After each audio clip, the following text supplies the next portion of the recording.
Family card পাইয়ে দেওয়ার প্রলোভন দেখিয়ে ফরিদপুর সদর উপজেলার গোর্দা ইউনিয়নের কেশবনগর গ্রামের কয়েকজন হতদরিদ্রের নিকট থেকে অর্থ হাতিয়ে নেয়ার অভিযোগে এক ব্যক্তিকে আটক করে পুলিশে দিয়েছে এলাকাবাসী ও বিএনপির স্থানীয় নেতাকর্মীরা। অভিযুক্ত ব্যক্তি মোহাম্মদ সাইফুল ইসলাম ফরিদপুর সদর উপজেলার গোর্দা ইউনিয়নের কেশবনগরের তমিজুদ্দিনের পুত্র।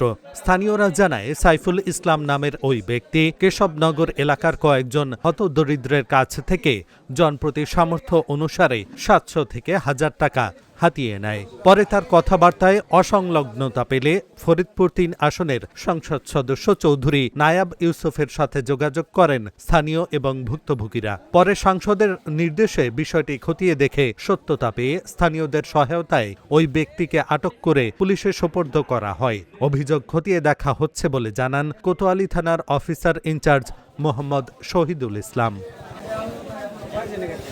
ফ্যামিলি কার্ডের কথা বললে ঠিক আছে, আমি সাধারণ জনগণের কাছ থেকে আমি ১,৮০০ বা ১৩০০ করে টাকা নিছি ৮ থেকে ৯ জন লোকের কাছ থেকে, ঠিক আছে।